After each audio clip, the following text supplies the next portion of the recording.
ReliaQuest mental performance coaches Dr. Nicole Detling and Derin McMains interview top performers across multiple industries to unpack the strategies and the mindset they use to get the job done. Welcome to No Show Dogs, powered by ReliaQuest. Hey, welcome back to the No Show Dogs podcast, powered by ReliaQuest. My name's Derin McMains. I'm alongside my teammate, my mental performance coach, Dr. Nicole Detling. Doc, what is going on? You know what? I'll tell you what's going on. I got some trivia for you today. Oh, shoot. Here Yes. I know. I never tell him in advance. He never knows what's coming. But I always throw him. Well, not always. This time I'm going to throw you an easy one. Given that you know quite a bit about Utah, I'm sure, because you living in Arizona and traveling to Utah a couple times a year. That's all you need. What is the fastest growing sport in the state of Utah? I love what you did here. It is lacrosse, 100%. Yes. And what is the fastest growing sport in Arizona? What do you think it is? I'm going to go with lacrosse. Absolutely, which is a perfect. Hey, I love it when a good trivia question kind of sets up our guest. Today, we have the head lacrosse coach at the University of Notre Dame, Coach Kevin Corrigan. Coach, how are you, sir? I'm doing great. How you doing, Derin? Oh, man, so good. Just thank you so much for taking time to join us today. Can't wait to learn from you in your journey. I want to kick us off with just our bio, your bio today specifically. And again, not going to read the whole thing because I think once I get a couple lines into this, people are going to go, oh, this guy's a dude, So I'm just going to start off here. Kevin Corrigan is entering his 37th season on the Fighting Irish sideline in this upcoming 2024-25 season. He's the longest active tenured coach in men's lacrosse at the Division I level. Since his arrival on campus in 1988, Corrigan has built Notre Dame into one of the premier men's lacrosse programs in the country, delivering the Irish back-to-back national titles, their first two in program history in 2023 and 2024. He's also, I love this, I didn't realize this, but Corrigan coached one of the greatest teams in lacrosse history during the 2024 season as his team won a program's, just as I mentioned, second national championship, and they finished the year with a record of 16-1. Dude, you've been doing it for a long time, man. 37 years. When you started, I can't wait to hear the story and the journey from where you started in 1988 to building it into the program that it is today, culminating in back-to-back national championships. Just talk to us a little bit about that journey from where you started and how you built this thing up to where it's at today. Well, thanks. That's a good question. I kind of, when I think about it, I got to remember the world was a different place 37 years ago, right? Not just, and certainly the lacrosse world was a different place. There wasn't all the growth of the game. You guys are talking about Utah and Arizona and California and Texas and all these states where lacrosse is really big now.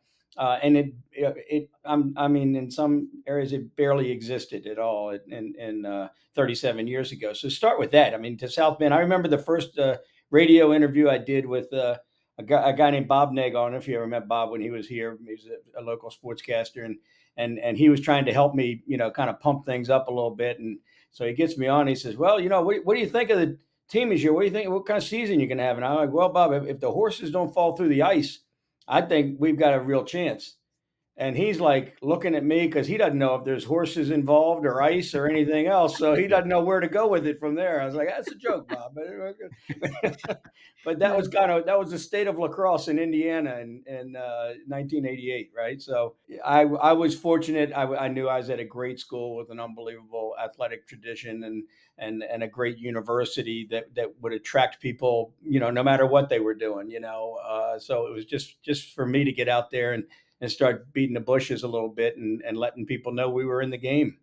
Can you just share with us, like, when you reached that point where you're like, oh, this is going to be like, we're going to hit and this is going to be awesome, right? Like what year was it when you're building this thing and you're going and you're pounding the pavement and you're like, you're trusting it's going to go, you're believing it.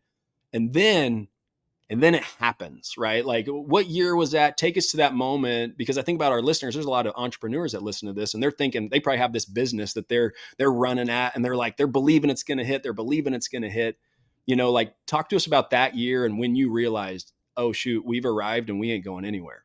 That's hard for me to identify for two reasons. One is I'm like the all-time hardhead, and I'm the single most surprised person every time we lose, and that's been true since 1989. It was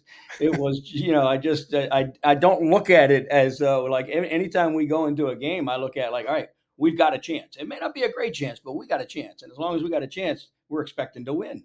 Yeah. And so I kind of have gone through 37 years like that. But I think probably when we won our first NCAA tournament game, we made the tournament my second year and then made it subsequently a few years after that. But in 95, 96, we beat Duke. And Duke was arguably as good a team as there was in the country that year in the first round. And we always had a tough matchup because we were always the last team into the tournament at that time. And so we got the toughest matchup. And Duke was a very good team. And we went down there at Duke and beat them. And again, honestly, though, our team was not surprised. The lacrosse world was surprised. Our team was not surprised. We kind of felt like we could play at that level and that we had that in us, but we really hadn't proven it until then, Yeah. And things were a little bit different after that when you're trying to recruit and sell the vision to kids and families and high school coaches and club coaches and all that stuff. It's easier to get them to listen when there's a little bit of proof of concept out there, and it's not just your vision all the time, and your hopes. One more thing, Doc. I know you're leaning in. I know you want to ask something, but one last thing is your vision, right? Like you had this belief where I love what you said. You're like, I'm the most surprised when we lose, from the beginning. I love that. And so it's this belief that you have internally that you have to communicate to your team, right? And you even mentioned, hey, proof of concept's a lot easier. But before that, when you're just pouring belief into these young men, these young student athletes, into your staff, like, how do you do that? Like what is your approach to being able to communicate your vision so they can feel the same belief that you have? So when they do go to Duke and beat them, they're not surprised either. They're like, yeah, we saw this coming. Yeah. I mean, it depends on who you talk to. If you ask me, I'll tell you that it was about getting them to a point where they weren't thinking about the winning and losing. They were just thinking about what do we have to do? How do we have to execute? And success will follow that. If you ask them, they probably think my vision sounded a lot like criticism for a long time because I was because I'm It's good. we gotta fail and keep moving and fail again and keep moving and as you do that, it's not always the most pleasant thing and I'm hard on our guys. I know that I'm demanding of them and my expectations are really high for them and I expect them to have high expectations of themselves and each other and that's not always a pretty process, right? And so yeah, I mean I think it's all of that, right? I think it's Yeah. all of that. But I think you arrive. I think when you kind of look around and you see that you're there together, you kind of know like, all right, this is it. We this is what we were shooting for. It was this feeling right here.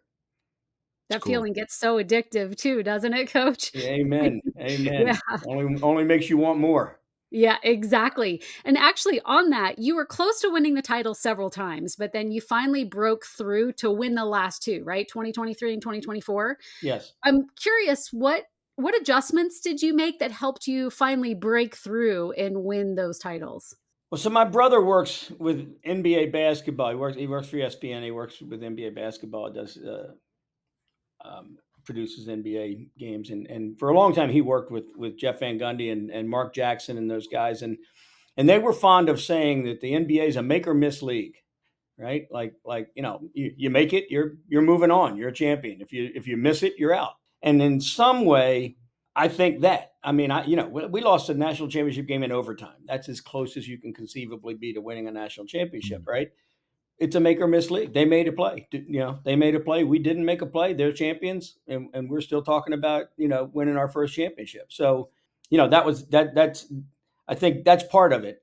Overall, certainly we've grown to be more consistent and more consistently in that fight, in that hunt every year, and all of that. And I can't even begin to tell you how many different lessons I've learned along the way. I mean, I think the one lesson that I didn't have to learn that helped me along the way was just, like I said a little bit before, my hard-headedness, my refusal to accept anything else other than us continuing to make progress and continuing to work at this in a way that would lead us to where we wanted to get to. That allowed me, and I made mistakes along that path, all kinds of mistakes, right? But me getting, having that belief that we could get there, and holding people to standard was a thing that I knew intuitively I had to do.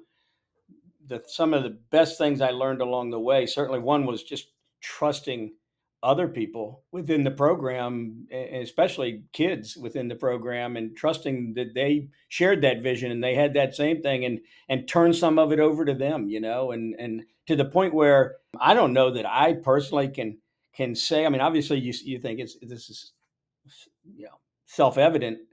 We were 16-1, but I don't know that I can remember having an easier year in coaching, because this team was so together. The leadership within the team was so strong. The people, the belief, and we were so in sync. Me and the leaders of the team, and even everyone kind of, because everyone fell in with them. That just, wow. I was like, just take your hands off the wheel. Don't screw this up. These guys kind of got this right now. They're doing exactly what we do. We've got a role to play, every game day and every practice day and all that.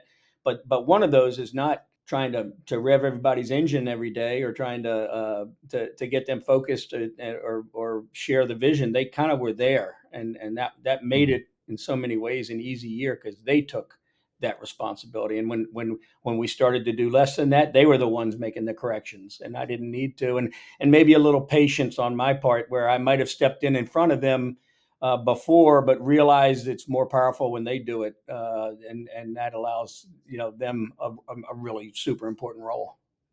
This is amazing, right? We always say the culture is the coach when the coach isn't there. And that was a great example of that. The culture just kind of took care, like the guys who were there took care of themselves. They knew the expectations when you weren't around. I'm curious. So, just for our listeners who may not be as educated or interested in college sports, every year it's still a different team, right? It's the same team, but there's a different set of kids because the seniors have graduated, the freshmen come in, and so you can't always do the exact same thing. The biggest thing though is that what's harder than winning a national championship is winning back-to-back national championships, because you have two different teams in a way. So I'm Yeah. curious if you could speak to the differences between those 2 years, how to win that back-to-back when you have a different team. Sure, like the sophomore and junior of the first year, the juniors and seniors the next year, but still it's different. It's a different group of kids. Well, and don't forget the dynamic that is involved when a freshman becomes a sophomore. He comes back a different kid. All right, I mean, there's that year of growth that is exponential compared to, I think, every other year for most people, because now everything, they've seen everything once at the very least, right, or seen a lot of stuff that they've never seen before.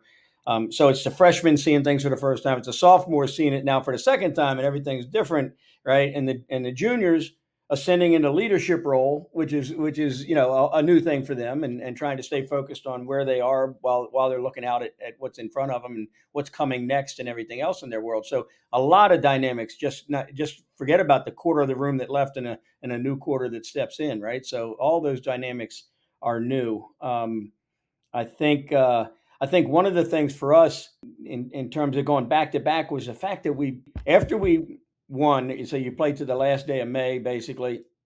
We took a 2-week trip with our team to Germany that we had planned. We can do it once every 4 years, and we'd had it planned and everything else. But we get back from that. Now, and some guys didn't even come back right away. They stayed a little longer, or took out, when doing other things.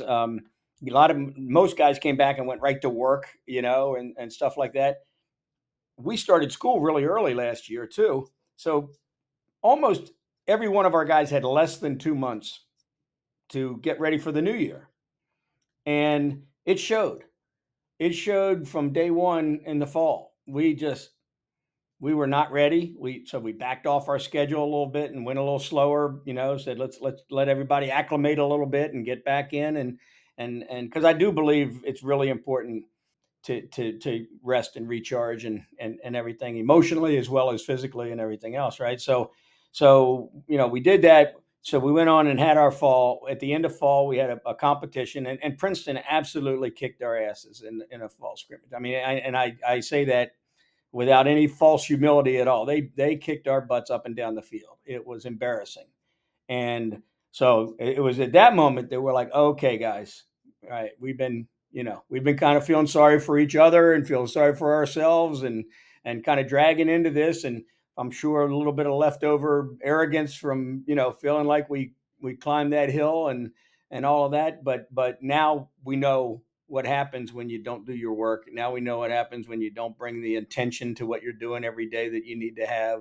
Now we know what happens when we step in kind of unprepared and overly confident, and we don't need to learn that lesson again, right? I mean, that's that was taught to us pretty well, and from that point on, the guys were great, and they really refocused. They really they said, all right, yeah, let's go, and they got to work in the weight room. The leaders of the team really stepped up at that point and said, all right, we've got now 3 months to get ready for our season, and we're not going to we don't want any excuses. We're not looking for excuses. We know we're good enough to have a great year, so there's no excuses for not having a great year at this point, and we're not going to allow ourselves any. So I thought that was an important kind of process to go through. And I'm not patting myself on the back, but I will say I know that my 40-year-old self would not have been as patient with that team in that fall as I was maybe willing to be. But I don't know that many of our guys would call me patient in any circumstances. Yeah, Probably not last I got fall. just one more, DMAC. I know you want to jump in here, but I just got one more follow up on that. So, because I think this is a really important point where a lot of business leaders or entrepreneurs, they hit some obstacle, they have a loss of some kind or a failure of some kind, and they just kind of get stuck there. But you found a way to utilize that loss to Princeton as a method to grow, to utilize it as a way to say, okay, guys, maybe let's make sure we never feel this again. Right. But you Yeah. were able to emphasize it in a way that turned into success and a growth. So I'm curious, like, one, would you say that was one of the reasons why your team did so well was because of that big loss? Yeah. I mean, it's funny that, and we had the one loss early in the season, right? We lost the game early in the season, and a lot of people said, "Oh, that was the best thing that happened to you guys." And I'm like, "Bullshit! I don't know. I'm not buying that. I think we could have had a great year without losing that game, but okay, that makes you feel better to look at it that way. But I do think, regardless whether it's that loss or the Princeton loss or whatever, it's learning what failure is and how to address it and how to work through it and all of that is a really important thing.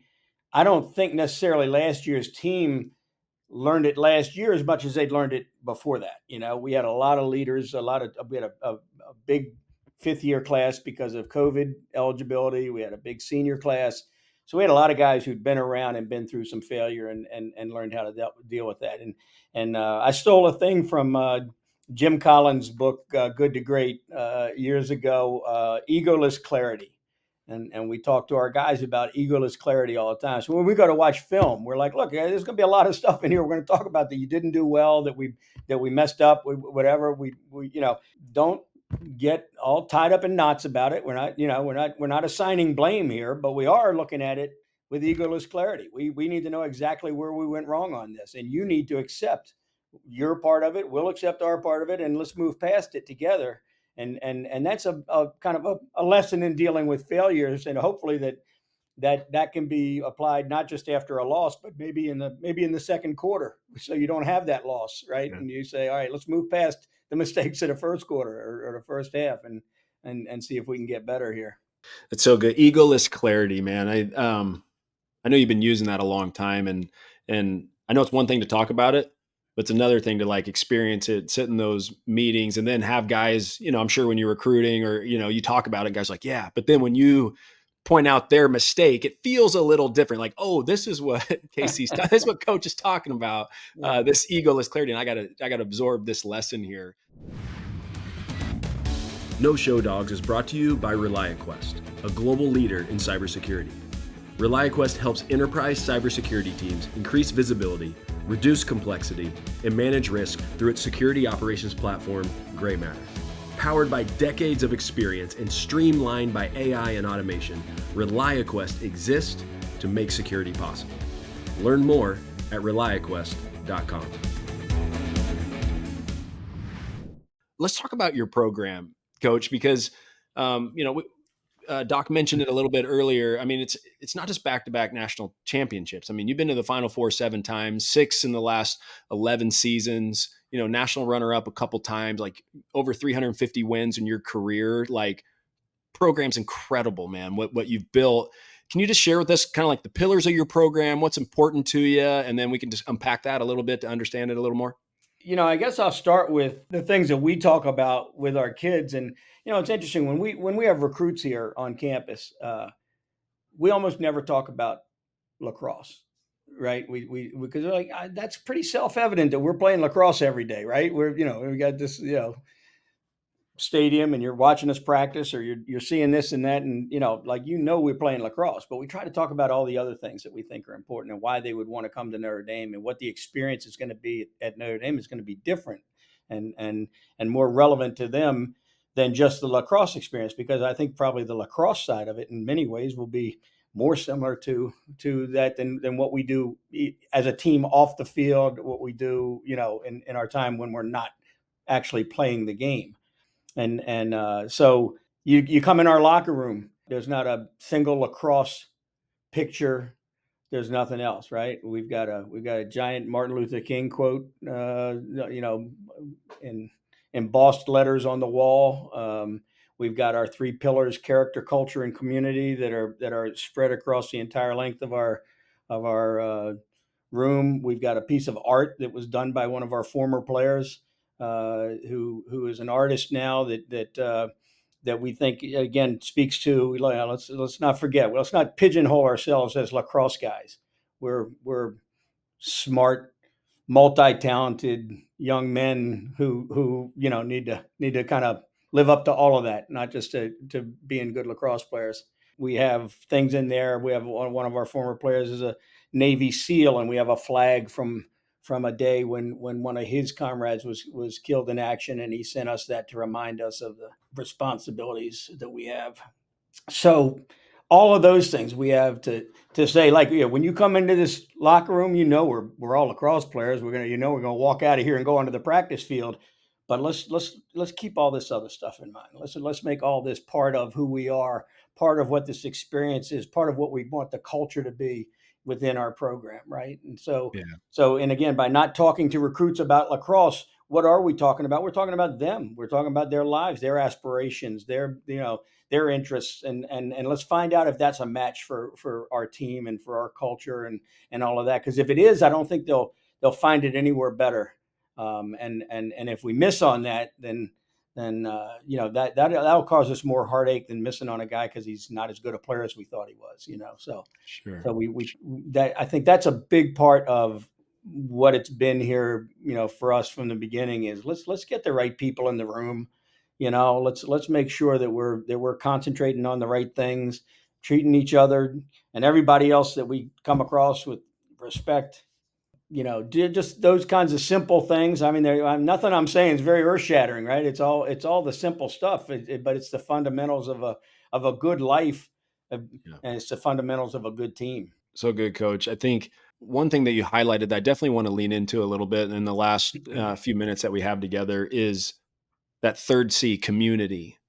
And, you talked about character, you talked about culture, you talked about community. And community is not a pillar you generally see when you're looking at sports programs or even any performance-based organization. You generally don't see community as a pillar. And so that's what I want to lean in on, because this is what drew me to you a long time ago. Was I remember one of the first times we sat down, and I was just asking you, man, like what are you after, And I was fully expecting you to say national championship, right? I was like waiting for it. I was like, what are you after? I just wanted to hear you say it.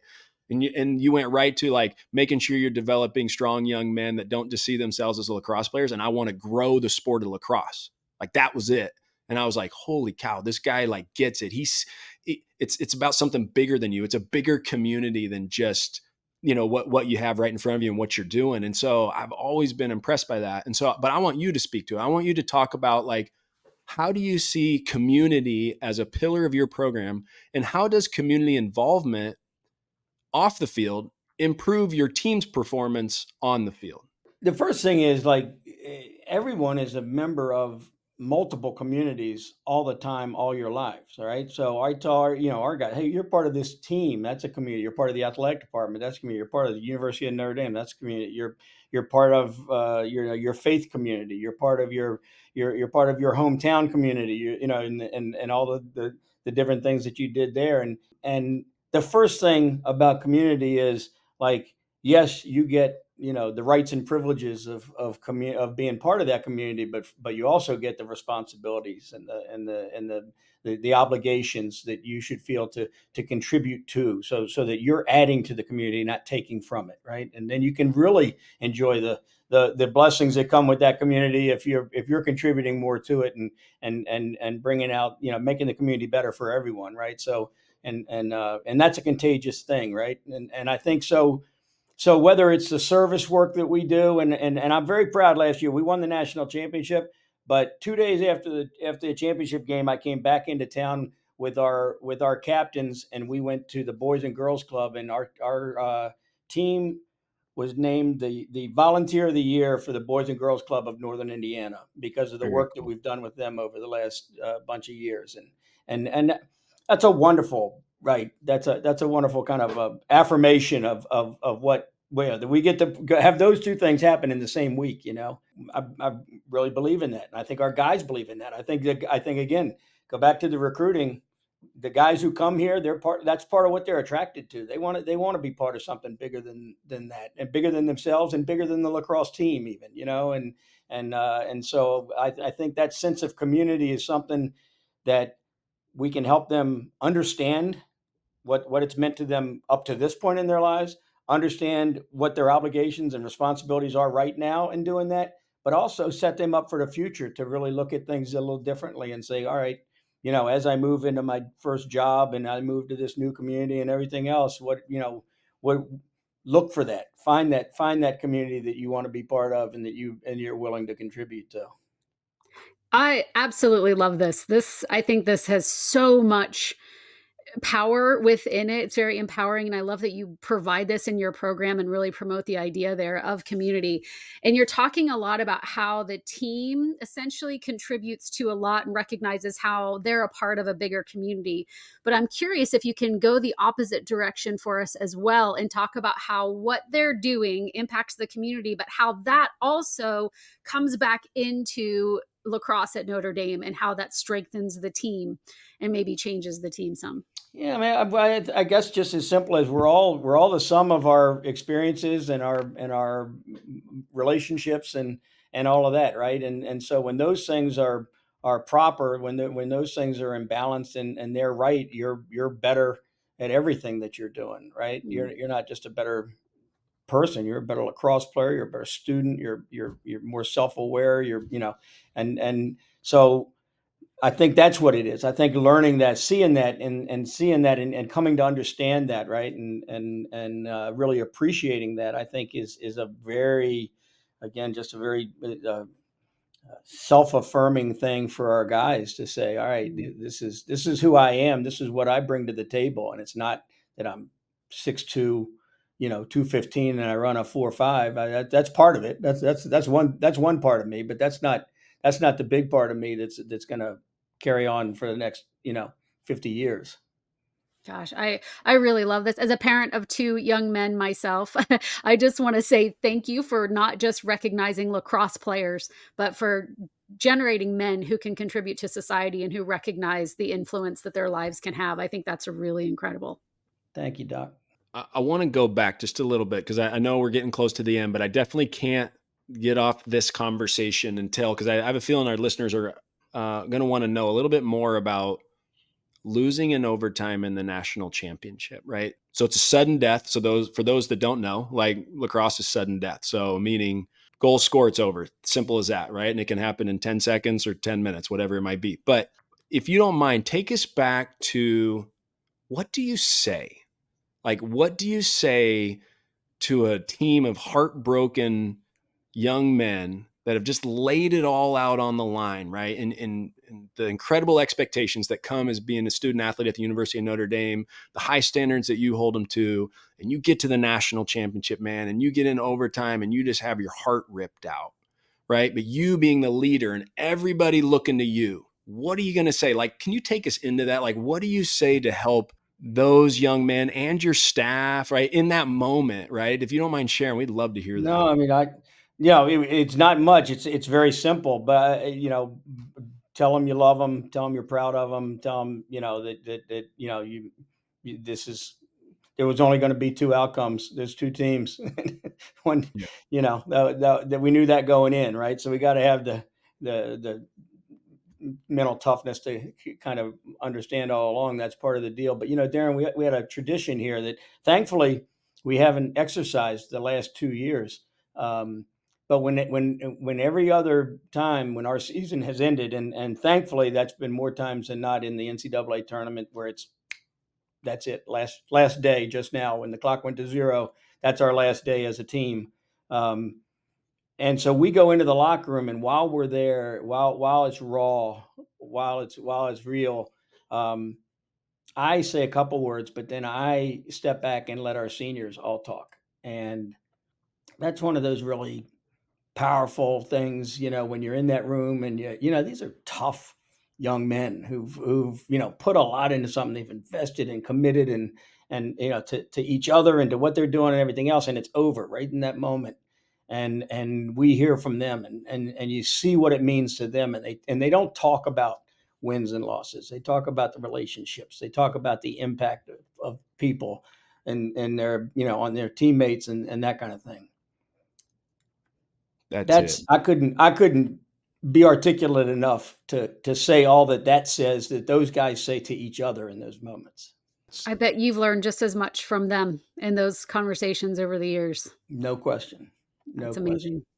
Well, Yeah, and that's that I do. If I became more patient, it's partly because I understand what they're putting into it, right? And I know Mm. they're not there. There's nothing there. I know how much they care. It's my job to teach them how to make that matter, right? Not the, And if I got guys who don't care, those are guys we got to get rid of. I can't teach somebody to care, but I can help them if they care, and guide them, and maybe how to move forward.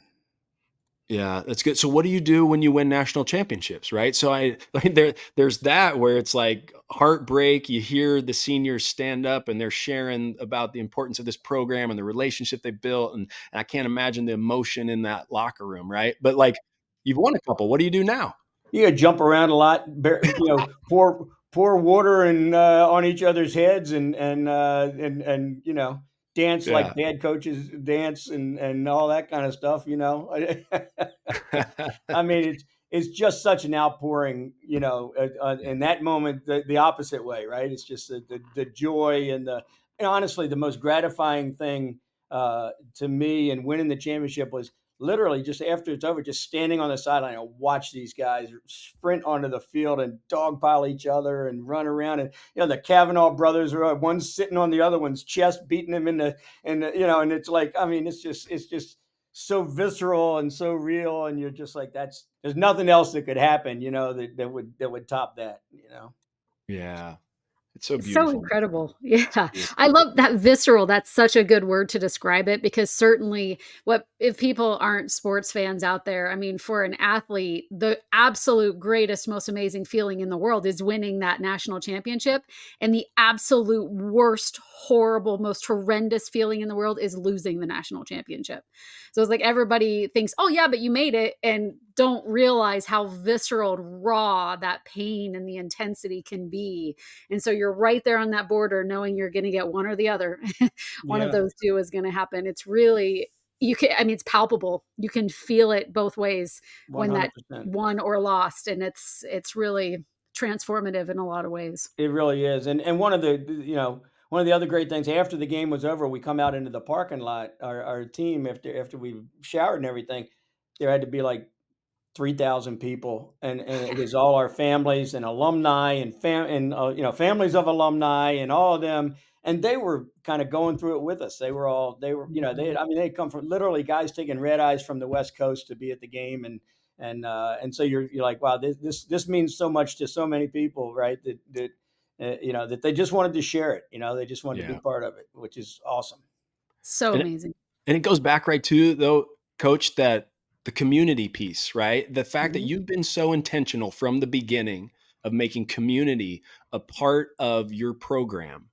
Like, that's why, like, people fly on red eyes, and that's why 3,000 people feel a part of it, because they are a part of it, right? They Yeah, belong to that community. And I absolutely. just think that's a beautiful thing that you got to see and experience that and watch everyone come back. And they're like, and even me, I tell you, like, I mean, shoot, you see the helmet here for those that are watching online. It's like, I feel a part of it, right? Our whole family, we're watching you guys compete in Philly on the Final Four weekend, and we're jumping, yeah, I'm like, we're still waiting. fired I'm up. still waiting for that cake the bird is going to make for us. Right? Where's that victory cake?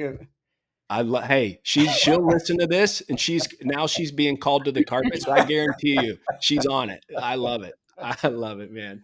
Hey, this has been so good. We want to wrap up though with the question that we ask every guest here, and I can't wait to hear what you say on this one. The question that we ask all of our guests, and we always end it with this one, is simply this, and it's all around this idea of our title being no show dogs, right? No show dogs is like, don't talk about it, be about it, right? Like, we don't want to hear what you have to say. We want to see the work you put in. And so with that kind of idea in mind, what were the things, like, when you reflect on your career up to this point, what were the things that you think you were willing to do that others weren't, that has helped you have the success you've had so far?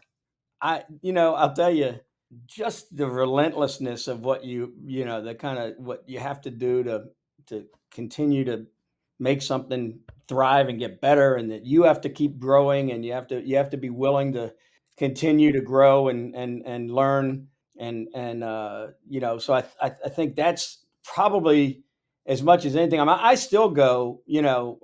I went to football practice here yesterday, and I spent most of the practice over by the offensive lineman, because we have a guy, a coach there named Joe Rudolph, who I frankly I've never met, but I love the way the guy coaches. I've been watching him. He coaches every second of every drill of everything that he's doing. He's demanding, but he's got his standards, and he's not going to let guys do less. And so I still love learning from guys like that. Right? I could go spend an hour and 15 minutes of football practice watching the offensive linemen, and watching their coach, and how he does things, because I know there's still a lot of things I can get better at, and I want to try to do that. So I guess if there's any one thing, I would say I'm a lifetime learner. I'm a guy who's not afraid to say that there's a lot of things I don't know, and I love studying other coaches and watching other coaches and trying to learn things that I can apply. But not just other coaches too. It's any leader that you see.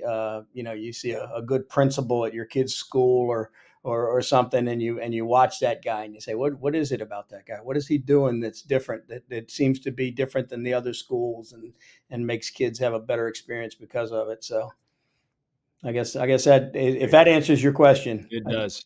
It's a great answer.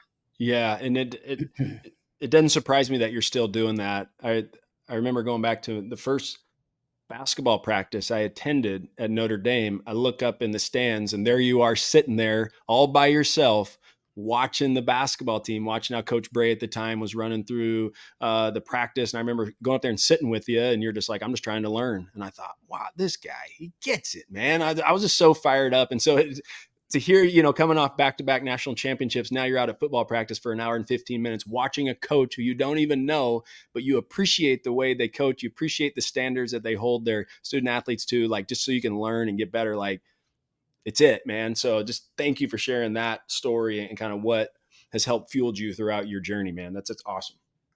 So with that being said, Coach, thank you. Thank you for Thank you for just sharing your hard-earned wisdom, man. Thanks for giving us all someone to root for, man. It's like, just when you hear something like this, and you get to hear someone's heart and how much they pour into young men, the student athlete, making sure they get a great experience, and then helping them understand it's not just about them, it's about something bigger than themselves. Like, I think that's what makes this world a better place. And I think any leader in any arena can learn from that, and can learn from you. And so thank you again today for joining the No Show Dogs podcast.